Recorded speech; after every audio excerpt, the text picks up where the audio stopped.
Yes guys, hope you're doing well, welcome back. It is episode number 16 of the Summer Career Mode. It is the season finale as we end season 2 officially today, knowing that despite 2 losses in our last 3 games, promotion is in the bag. We're 6 points behind the Blades who lead the way. I don't think we're going to go with the title. We need to win back-to-back in our final 2 games, and Sheffield United need to lose back-to-back, but we'll see if we can wrap the title up today. Wrap the season up today with the title. No matter what though, we are going up, so let's just make sure we finish the season strong as we'll close the season out with one final look at the squad and see who won what around the world as well. So first game, it's my guys, the Lions away at the Den. Come on you Royals. Yeah, we can still do this. Could still go up back-to-back title winners. I said in the last episode, I've gained back-to-back promotions from League 2 to the Championship before, but I think this is the first time I've done League 1 to the Premier League, so it's so cool, man. Like, FC 24 for me, it's been one of my favourite FCs to play in the entire franchise, but genuinely, the amount of like first things we've done in this year's FC has been so cool. Like, we've done so many cool new things together, and knowing that it's coming towards mid-August, and there still might be another first here as Bukhari drills in the opener. It's just so cool, man.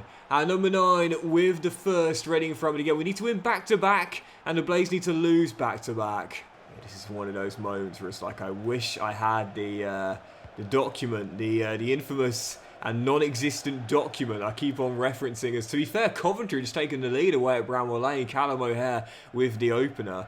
Ironic there as we see the Sky Blues take the lead. But yeah, what I need to do is make that bloody document. I keep on talking about it. Like, seriously, if I have it, I can refer back to it. But I do believe this will indeed be the first time I've won back-to-back promotions from League 1 to the Premier League. And it may well be the title as well. Femi Aziz drills in the second. Reading off to the perfect start in our final away day. I still haven't quite worked out how we lost to Norwich after dominating the game and yet failing to score and even get a point, let alone all 3. But back on track in our final away day. Yep, 2 losses in 3, but back to winning ways here at the Den. Couldn't take it easy on the Lions. Needed to tame them to have any chance to win the title. But if the Blades found a level against Coventry, the result will come in vain. Let's see if we still win a shot at the title on the final day. Yep, here we go, a moment of truth. And note the Blades battle back to claim a point. Whilst it is technically a slip-up, it does not matter. We won't be able to catch them heading to the final game. 4 points behind with 1 to play, and that is that. We will not go up with back-to-back titles. Shame, but hey, listen, back-to-back promotions. I'm not going to say no to that, even if we don't get the championship. Anyway, final game of the championship, QPR at home. Let's just try and finish strong and cut the gap on the Blades 2-1. But no matter what happens here, man, I do not mind one bit. Match day 46. I'll do a send-off for a few players. I like to do that when there's nothing to play for on the final game. I'll do a send-off for a few players that probably won't be here next season, such as Guinness Walker, Joe Williams, and possibly even Kelvin as well. Final game at the Medeski, QPR at home. Come on, you Royals. Yeah, that's something I encourage you guys to do. If you're going into the final day of the season, there's nothing to play for. Even in league position, you might not be able to finish higher or lower than where you are. You're locked into a place, and there's no like team record to go for or anything. Throw some of the players out that you're not going to see again. Give them one last go, one last game for you, man. It's always quite fun. A send off. We often talk about that. Professional footballers like to get a send-off from their club. Sometimes when they don't get one, they're a little bit upset. Look at Jesse Lingard when he left Manchester United. He was upset about the way his departure was handled. But it's just a nice way to say thanks and farewell, I guess. And yeah, if you're looking for ways to again make your saves a bit more immersive, a bit more realistic, that's always worth doing. There's Smythe's cross down the right is headed away. It'll be controlled by Dizel. Looking for space to shoot. Shot blocked by Bindon. Still the danger not clear. With QPR looking for that opener. Lyndon Dykes through the gap and Bennett with the save. From the corner it's headed. Oh, in! Lyndon Dykes' header. Wow, that is literally unstoppable. In off the underside of the bar. And not only does it beat the man on the line, but also Bennett as well. In terms of... Oh, that's one of the best headers. He's beaten 3 players in the air. Man on the line and Bennett as well, clipping the underside of the bar. That's genuinely one of the best AI headers I think I've ever seen. Power, accuracy, and brute strength to beat three opposition players marking you. That's incredible from Dykes. I said I wanted to finish the season strong. This has unfortunately been anything but. It's going to be 3 losses in our last 5 games. Yes, go on, Harvey. Maybe not. Harvey with the leveller. Reading equalise just before the hour mark. Yeah, I think we've probably seen the last of a few players out there in Reading colours today. But I do hope that Harvey Nibs returns, man. He bails us out and stops us having 3 straight losses at home to end the season off. But it has been a tough run to end the season, man. I think only getting 2 wins in our last 5 games. Tough end to the season, and proof right there. We're going up, but not going up strong. And there will need to be a lot of reinvestment in the summer. Otherwise, it's going to be a tough year back in the Premier League. And I do apologise for the noise you can hear in the background, guys. Honestly, I've loved FC24. What I haven't loved is all year long having to deal with background noise like this. One day, pray for Doxy Boy. One day he'll be able to afford a house. We don't have to worry about this again. Anyway, yeah, so the final look at the league table. The Blades up as champions, finishing 6 clear of us in 2nd place. But what a season, man. Best defensive record with only 25 conceded in 46 games. That is unbelievable, man. And proof right there. I said it. I wasn't worried about our defense this season, and in the end you can see exactly why. Best defensive record all year long. The playoffs will be Burnley, Preston, Luton and Watford, and I'll let you know who goes up via that once they've been completed. What a drop off from Southampton after a red hot start, and the bottom 3 in the end: Stoke, Plymouth and Swansea City. And as for those playoffs, well, in the end it was a Lancashire derby at Wembley, Burnley versus Preston, and it was Burnley who run out winners by 2-0 for an instant return to the Premier League under Scott Parker. They're back in the big time again. And as for the individual awards, one of the reasons why the Blades were champions was Jesus Ferreira absolutely dominated. 24 goals in 45 games, and man, it was that one game where he went in goal. Based on his goal-scoring season, I'm surprised he didn't score against us in that one too, but yeah, he was the Golden Boot winner this year. Harvey got in there though with 11 in 44, and of course our top scorer was Bukhari, also in the top 10 as well. He also won the assist title with 15 in 38. What a pick up Eagles on a free transfer, with Harvey not far behind with 10. Like I said in that last game, man, I love Harvey Nibs, man. He's such a good player. But again, the Golden Glove winner, no surprises. 29 clean sheets in 46. And like I said, man, one of my number one requests for new career mode features, mid-season upgrades. Bennett deserves a big one, both overall and potential. Oh, and who's player of the season? Is that going to go to Bukhari? Is that going to be Bukhari or Nibs? Nibs won the player of the season last year. Has he won it again? No, it's Bukhari who's won it. Now I'm surprised about that. He won the assist title, don't get me wrong. Was top 10 in scoring as well, but Bukhari winning player of the season. I thought it would have gone to Ferreira, Golden Boot winner. But I guess when you factor in the assist numbers he got, plus the goals too, one of the main reasons why we were promoted. I didn't expect that. I did not expect that. Bukhari winning player of the season. Gutting. I did wonder if we were going to see this. We have seen 2 youth player unsettled emails as Amos is ready to become an official CB, and he grows 3 ratings. To be honest, I might actually just release him. We've got better defenders here, and of course none better than Haynes. But yeah, Anderson wants a pro deal, so I'll have to give him one. And who was it? It was Oakley, wasn't it? Oakley as well. I think he'll have the exciting prospect tag. We can't check it just yet. We'll add them both to the loan list and get them out for the new season. And so, as you take a look at some other competitions and leagues, starting with the League Cup itself, where in the end it was a Chelsea-Liverpool final, and the Reds won, just like last year in real life, by 2-1. And as for the FA Cup, we were of course knocked out in the 3rd round, but going on from the last 16 onwards, you'll see heading into the final 4, Aston Villa beat Brighton and Man City beat West Ham to go all the way to win it, beating Aston Villa by 2-0 at Wembley to pick up another FA Cup. And as for the European competitions, well, in the Conference League, you'll see Spurs make it all the way to the final to take on Frankfurt and beat the German side by 2-0 to win the Europa Conference League this year. It seems like the English sides just really wanted the European competitions this year, because Chelsea themselves also made it to the final of the Europa League, taking on Bilbao, and they won as well. So a London double in Europe then, beating Athletic Bilbao by 4-1 for the Europa League. And as for the Champions League, we'll go from the last 16 onwards here, where again English sides were really enjoying playing in Europe this year, although Man City were the only side that made it to the final 4, but they also made the final 2.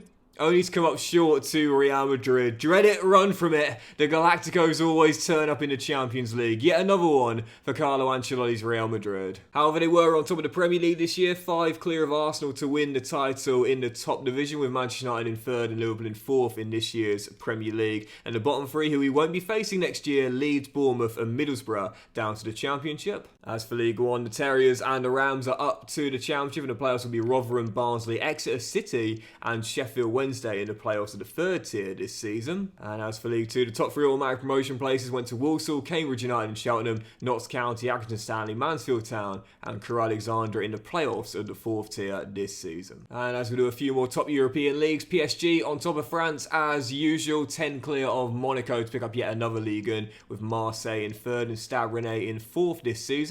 Oh, penny for Harry Kane, sportsman. Honestly, last season Leipzig won the title and they've just won it back to back now. Bayern finished 1 point behind both them and Leverkusen, and of course Spurs just won the Conference League. Harry Kane just cannot avoid that curse, at least not in this save, as he goes another year without silverware. I do believe he'll win a major honour before he retires, though. I really do, as Roma were champions of the Serie A this year, Inter in 2nd, Napoli 3rd, and Lazio in 4th. Juve missed out on European football altogether this season. Wow, but yeah, I do think he will win something. I really do. I know he's come up short. I think it's, what is it now, 4 finals, I think, for club and country, but no, I do think he will, as PSV were Dutch champions. And whether it's this year or the year after, I do think he'll end the curse with Bayern. I can see it happening in the next year or two. Oh wow, look at that. Braga splitting the big 3 of Portugal and doing it by 6 points as well. I often say this, but the Portuguese league is normally won by one of Sporting Porto or Benfica. Very rare you see anyone else win it, but this year Braga, only 2 losses all season long. Wow, fair play, splitting the big 3 to win the Portuguese Premier League. And as for the Scottish Premier League, that was won by Celtic. Wow, 15 clear of Rangers, and as I always say, you got to take it with a pinch of salt. You can only see the first phase, so you just got to assume whoever was top of the first phase ended up winning the whole thing. And we're then with 2 or 3 more, where it was a League and European double for Real Madrid, 14 clear of Barcelona to win La Liga, Atletico 3rd, and Real Sociedad in 4th this year. And as we're then with the Turkish Super League and the MLS as well. Fenerbahce, Jose Mourinho gets it forward and 3 clear of Galatasaray to win the Turkish Super League this season. And as for the MLS, we'll end on this. I often say you can tell when Messi's retired based on how Inter Miami are getting on. Well, right now they're in 4th with LA Galaxy jumping up to the hottest start, 3 clear of San Jose Earthquakes, and Toronto FC are currently 2nd as the MLS is just getting underway. And so, to officially end the season, what we'll do is take one final look at our squad this season in the team management and squad hub section as well, where going into the Premier League, where there's no doubt about it. I said at the start of the season, like the team would be at the end is far better than the team at the start, and it is. We added to it some great quality this year with Shirkin coming in on a free, Bukhari player of the season, of course, Lenny Lobato as well, but also our young players such as Reggie and Bindon and Haynes and Savage all grew nicely as well. So this is actually a really solid championship team. At least the first 11 is, if not great amount of depth to the team, but it's an okay side for the first 11. I think we can hold our own, but we are going to need to improve the quality of depth, no doubt about that, and I do still think we'll need some reinvestment for sure to help us survive comfortably in next year's top tier. But it's a young team. It's just getting better year after year, and I'm really enjoying the growth of this team and the players as well. Aaron Bennett this year grew 4 ratings with, again, the Golden Glove 29 and 46, and like I said, man, at 16 years old, this is where EA really needs to look into mid-season upgrades. Happens in the game, happens in FC, both Ultimate Team cards, but also career mode players as well. You'll know that players do get upgraded during the season or downgraded based on how they're getting on in real life. Should happen in the save as well. Bennett's up 4 to 70 overall, but really, based on these stats, forget the average rating. It's always harsh on goalkeepers, but he made some amazing saves this year as well, and he still doesn't have a potential tag or a higher starting overall. To me, both of those things should have improved, and he should be getting a mid-season upgrade. But Dennis Shirkin, I think you can make a claim for him being the signing of the season, even though Bukhari won Player of the Year. 4 goals in 39 and some big ones as well. A couple of late game winners and levelers, plus the 3 assists and 23 clean sheets in 39 as well. This guy coming in up 5 ratings. What a pickup he was from the Black Cats after Sunderland released him, man. He balled out on that left-hand side for us, both on the defensive end and the offensive end. Oh yeah, I think you can make a claim for him being the signing of the season this year, even ahead of Bukhari. As for Bindon, up 3 ratings to 72 overall. Our club captain scored the 1 goal all season long, but yeah, took the armband permanently this year, and he's still getting better. Up to 72 overall. Now, of course, has that showing great potential. I'm not sure he'd have a potential upgrade for the new season. I think it will stay at showing great, but even so, getting better and better. You'd love to see it. Owen Haynes also grew 3 ratings, 23 clean sheets in 37 games as well. He also still has that showing great potential tag. Again, I don't think he'll have a potential upgrade right now, 18 years old, but still growing nicely as part of our backline. You'd love to see that. Not sure a brief will return next year, I'll see, but as for Mr. Bond, Reggie Bond, up 4 ratings to 75 overall. He had 8 assists this year as one of the top creators in the championship from fullback, plus 3 goals as well in 45 games. Only missed a 1 game all season long. Still has that exciting prospect tag at 19. I'm not sure it will get upgraded, but I'll tell you this, if it gets downgraded, we're going to start throwing hands, because this guy is a baller, man. Stamina's increased to 83. He's getting a little bit quicker now as well, but also technically much better on the offense field. When he came out of the academy, he was only really a defensive fullback, but now can offer something going forward, and those 8 goals and 8 assists and 3 goals speak for itself. Up 4 to 75 overall and just getting better. I was really pleased with Luke 09. What a pickup he was from Sunderland as well on a free. Only the 1 assist in 41 games, but this guy was a great utility player. I brought him off the bench sometimes at right mid, sometimes at right back or left back, or in his natural CDM. Wherever he played, he put a shift in, and yeah, I really like this guy. Legend in the Sunderland Till I Die series. He's becoming a bit of a fan favourite here at the Medeski, if not a legend. But 41 games, ever present if off the bench or starting, did a decent job when called upon, and he'll be staying as our senior leader next year. Don't think Joe Williams will be returning though. He grew a rating to 73 overall, but this is where I often say that EA need to improve the overall upgrades and the increases of rating system completely, because Joe Williams didn't really play much at all this year. Only really came off the bench in garbage time for the most part. I didn't really rate him. He got me an assist in 28 games, sure, but the average rating speaks for itself. Whereas Luke, far better, far more games, yet didn't grow. Yet because he's 2 years older, this is to me what EA needs to look into. Why has Joe Williams gone up by 1, but Luke hasn't? That makes no sense to me at all. But as for Lewis Wing, he grew a rating, did of course get the injury during the season where he was ruled out for 3 months, but 2 goals and 2 assists in 28 games. The heartbeat of the team through the middle. Scored another free kick. 2 free kick goals in the same save for Lewis Wing in back-to-back seasons. I think that's the first time I've done that throughout the whole of FC 24. But we love this guy, man. Great, energetic midfielder through the middle of the park, and solid technically as well. As for Charlie, grew 4 ratings this year up to 72 overall, 1 goal and 3 assists in 32 games. Really like the son of Robbie, man, and he's still getting better as well. 75 stamina now, 72 strength, but technically as well. Decent defensive stats and not bad when passing the ball as well. Charlie still getting better in his early 20s, and I really like that. Can't check Patrick's potential yet, but I will add him to the loan list and let you know where he goes out to. As for Mukaru, brought him back on deadline day in January, and I said this might be the spark that gets us out of poor form. If you remember, we were really struggling, man. We couldn't buy a win. Brought in Mukaru, and our season turned after we signed him. Okay, fair enough. He didn't really do that much, to be fair. 2 goals and 2 assists in 11 games, but quite a few of those coming off the bench, and yeah, grew to rank 71 overall as well. So, like I said, man, it's not all about just signing the player with the highest potential or the best overall. Sometimes it's just about having fun. And Mukaru definitely had fun on his return for us again. 4 direct contributions to goals in 11 games, several of those appearances off the bench, and grew a couple of ratings as well. Fan favourite as the Impact sub this season. And to be fair, decent little pickup coming back from Copenhagen on a permanent deal. As for Lenny Lobato, this dude flew out of the blocks this year, man. He got 6 goals and 4 assists in 37 games, but most of those came in the first half of the season. He was really good at the start of the campaign, grew 5 ranks to 74 overall. But then he just completely slowed down in the second half of the season, and I think he only scored 1 goal in the second half of the campaign. Yeah, definition of flying out the blocks, but then running out of gas. But still, at 5 rating, 74 overall, and on a free transfer, certainly still a really solid pickup. Got no plans to sell him for the new season. I don't think Ben Elliott will be back next year. He grew a rating 64 overall. He's only 22, don't get me wrong, but out of the Chelsea academy, he's not really developed much. And of course, we've got far better players and through the academy as well. So I think for the new season, with only 12 months on his deal, he will be going. As for Vilhelmer Anderson, I'm very excited about this guy. He's got the showing great potential tag. We're going to add him to the loan list and get him out for the new season. Is he the next Gylfi Sigurdsson? With these stats here at just 18 years old, possibly. Technically really solid, already 75 curve, he's got 68 long shots, shot power needs improving, but even so, I'm quite excited about this guy, and I'm hoping he'll have a solid year or two out on loan next season, or the year after that, and come back ready to make his mark at the Medeski. This was the freebie that was given to us at the start of the season, only played him in garbage time.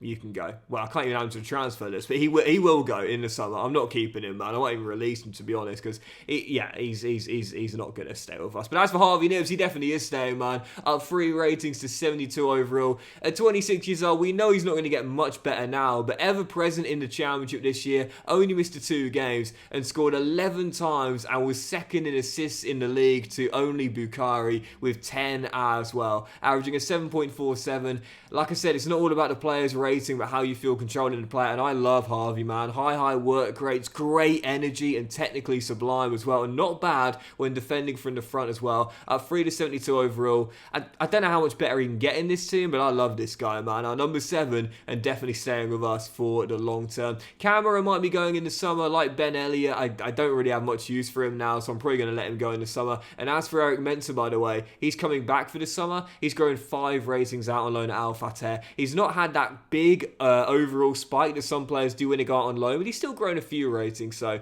might use him next season or loan him back out. I guess we will see. As for Aziz, he had a great year for us, man. 11 goals and 7 assists in 40 games, growing 4 ratings, 75 overall. When we inherited the players here with Reading, I said this was one of the players to look out for. Brother of Miguel, of course, who was recently with Arsenal. We've now got him that high defensive work rate, and we're improving the stamina, although that's maxed out now, it appears, and the defensive stats too. But going forward, once again, really solid season, just like last year in the 3rd tier, getting better and better on the offensive end, up 4 to 75 overall. And like Harvey, I'm not quite sure how much better he can get, but he's still certainly got a place in this team, like Mr. Nibbs as well. Really like him on that right-hand side. As for Bukhari, won the player of the season. Like I said, I think you can probably make a case for Dennis being player of the season, but he was the assist title winner with 15, and he was our top scorer with 21 as well in 38, and there's no doubt about it. One of the main reasons why we gained promotion to the Premier League, averaging a direct contribution to a goal